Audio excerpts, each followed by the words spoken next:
नमस्कार दोस्तों, I hope आपकी तैयारी काफ़ी बेहतर चल रही होगी। तो आपके तैयारी को और बेहतर बनाने के लिए आज के वीडियो में हम लोग करेंगे प्रैक्टिस सेट 1 यूपी पुलिस री एग्ज़ाम के लिए जीएस। तो चलिए दोस्तों, आज के सबसे पहले क्वेश्चन की शुरुआत करते हैं। और सबसे पहला क्वेश्चन आपके लिए काफ़ी मज़ेदार है। देखेंगे, सूची 1 को सूची 2 से सुमेलित कीजिए तथा सही उत्तर का चयन सूचियों के नीचे दिए गए कूट से कीजिए।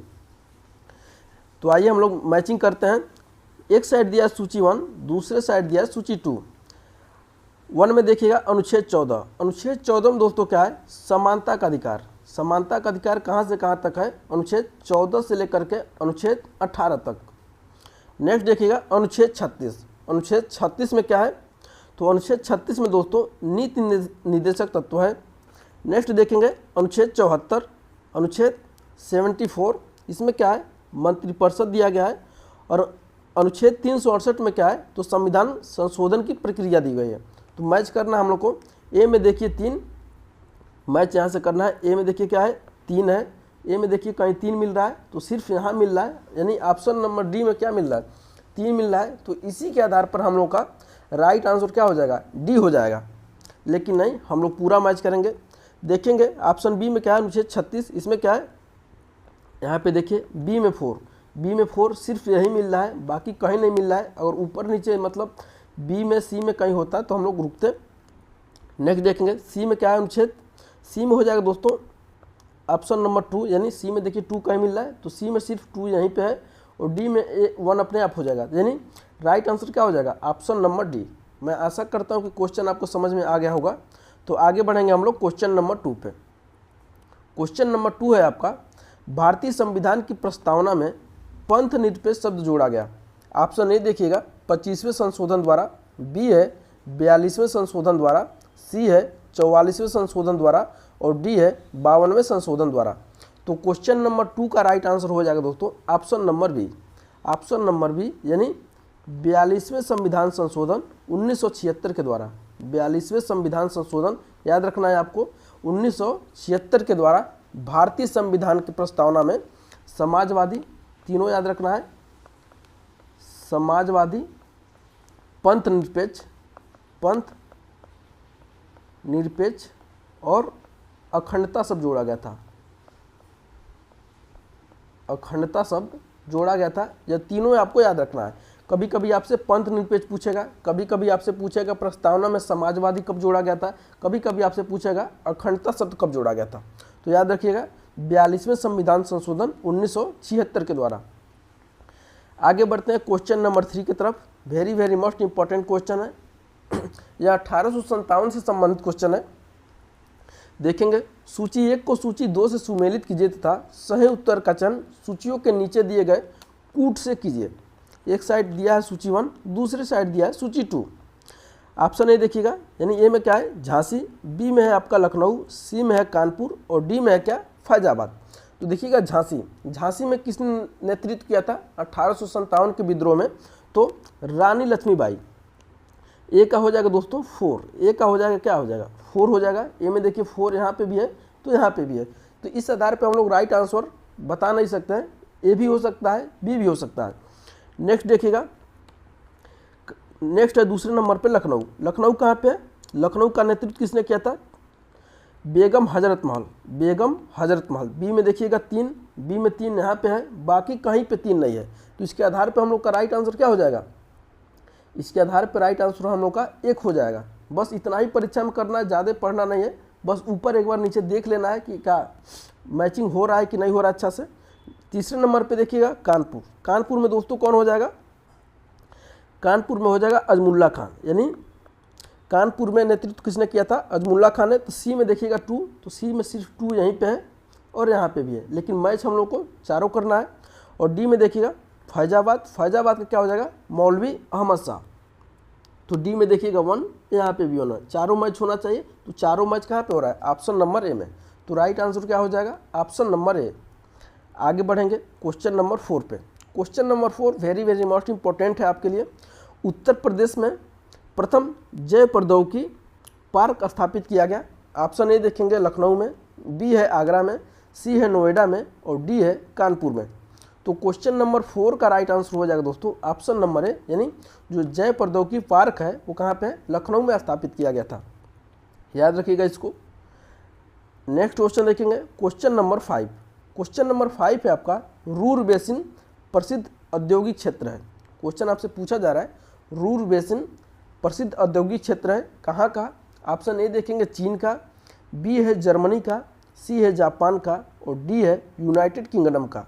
तो क्वेश्चन नंबर 5 का राइट आंसर हो जाएगा दोस्तों option number B. Option number B, यानी जो रूर बेसिन है दोस्तों वह किसके लिए प्रसिद्ध है, तो वह कोयला के लिए प्रसिद्ध है। रूर बेसिन जो है वो किसके लिए प्रसिद्ध है, तो कोयला के प्रसिद्ध है, जिसके कारण क्या कहा जाता है, जर्मनी का इसे काला प्रदेश कहा जाता है। इसी के कारण इसे जर्मनी का काला प्रदेश भी कहा जाता है। और भारत का रूर किसे कहा जाता है, तो छोटा नागपुर के पठार को, छोटा नागपुर पठार को, ये भी याद रखना है आपको। नेक्स्ट देखेंगे क्वेश्चन नंबर 6। क्वेश्चन नंबर 6 है आपका बौद्ध संघ में भिक्षुणी के रूप में स्त्रियों के प्रवेश। क्वेश्चन में आपसे पूछा जा रहा है कि बौद्ध संघ में भिक्षुणियों के रूप में स्त्रियों के प्रवेश की अनुमति बुद्ध द्वारा कहाँ पे दी गई थी। ऑप्शन ए देखिएगा श्रावस्ती में, बी है राजगिरी में, सी है वैशाली में और डी है कुशीनगर में। तो क्वेश्चन नंबर 6 का राइट आंसर हो जाएगा दोस्तों ऑप्शन नंबर सी, यानी गौतम बुद्ध ने क्या किया था, स्त्रियों में यानी अपने संघ में स्त्रियों को प्रवेश के आदेश कहाँ पे दिए थे, वैशाली में दिए थे। और सबसे प्रथम महिला कौन इसमें इनके संघ में प्रवेश हुई थी, तो इनकी मौसी। इनकी माता तो थी नहीं, इनकी माता तो इनका अभी जन्म के 7 दिन हुए थे तभी इनकी माता का देहांत हो गया। तो इनके मौसी जो है महाप्रजापति गौतमी, महाप्रजापति गौतमी इनके संघ में प्रथम महिला है जो इन्होंने क्या हुआ था, प्रवेश किया था। आगे देखेंगे क्वेश्चन नंबर 7। क्वेश्चन नंबर 7 आपका पीछा नहीं छोड़ेगा, वेरी मस्ट इंपॉर्टेंट क्वेश्चन है। चित्तौड़ का कृति स्तंभ किसने बनवाया था।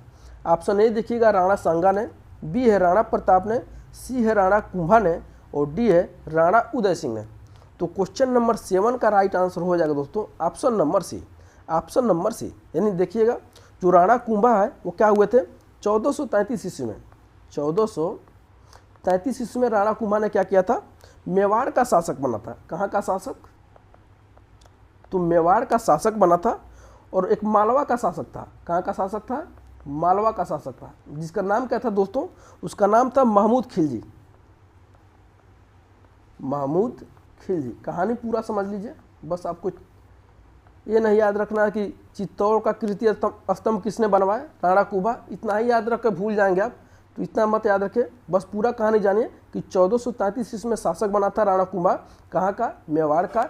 एक शासक था मालवा का जिसका नाम मिलता है महमूद खिलजी।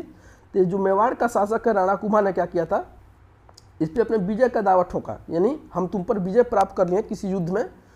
तो इसी खुशी में क्या किया था राणा कुंभा ने, कहाँ पे, राणा कुंभा ने मेवाड़ में क्या बनवाया था, माफ करिएगा चित्तौड़ में क्या बनवाया था, एक कृति स्तंभ बनवाया था। कृति स्तंभ, और इसी को क्या कहते हैं, विजय स्तंभ भी कहते हैं। लेकिन ये जो मालवा का शासक है महमूद खिलजी, इसने में क्या किया था, इसने भी मेवाड़ के शासक पे यानी राणा कुंभा पे अपने विजय का दावा ठोका, यानी जीत का दावा ठोका और बताया कि हम भी तुम पर विजय प्राप्त कर चुके हैं। और इसने मालवा पे महमूद खिलजी ने क्या किया था, इस खुशी में 7 स्तंभों वाला महल बनवाया था। 7 स्तंभों वाला महल बनवाया था। याद हो गया वो कहानी। तो आगे बढ़ेंगे। नेक्स्ट क्वेश्चन है आपका क्वेश्चन नंबर 8। क्वेश्चन नंबर 8 है निम्नलिखित युगों में से कौन सा सही सुमेलित नहीं है।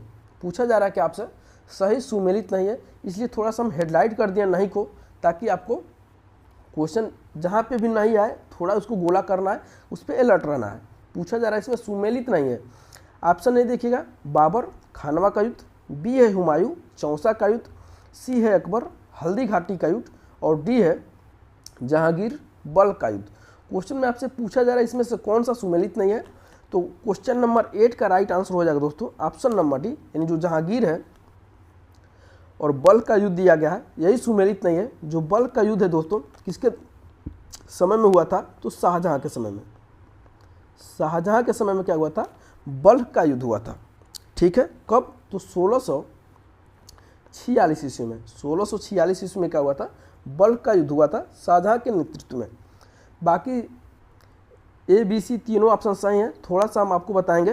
जो खानवा का युद्ध है बाबर और किस में बीच हुआ था? खानवा का युद्ध बाबर और राणा सांगा के बीच, बाबर और राणा सांगा के बीच हुआ था। कब? तो 1527 में, 1527 में, जिसमें कौन पराजित हो गया? तो राणा सांगा दोस्तों क्या हो गए? पराजित हो गए और बाबर क्या हो गया? विजयी हो गया इस युद्ध में। नेक्स्ट देखिएगा चौसा का युद्ध। चौसा का युद्ध 1539 में हुआ था। किसके किस बीच? तो हुमायूं और शेर शाह सूरी के मध्य, हुमायूं और शेर शाह सूरी के मध्य। इस युद्ध में कौन पराजित हुआ? तो हुमायूं इस युद्ध में दोस्तों पराजित हो गए थे और शेर शाह सूरी में क्या हो गया था? विजयी हो गया था। डेट भी याद रखना है आपको। देखिएगा हल्दी घाटी का युद्ध कब हुआ था? तो हल्दी घाटी का युद्ध दोस्तों 1576 में हुआ था। किसके बीच? तो अकबर और राणा प्रताप के बीच, राणा प्रताप के बीच। इसमें कौन पराजित हो गया? तो राणा प्रताप दोस्तों पराजित हो गए थे और अकबर इसमें क्या हो गया था? विजयी हो गया था। बाकी जो शाहजहां का देख रहे हैं 1646 में बल्क का युद्ध इसने किया था। आगे देखेंगे क्वेश्चन नंबर 9। क्वेश्चन नंबर 9 देखेंगे, निम्नलिखित में से किसे संसद को संबोधित करने का अधिकार प्राप्त है? Very very most important question है, इसके आगे नोट लगाइएगा, ये क्वेश्चन आपका पीछा नहीं छोड़ेगा।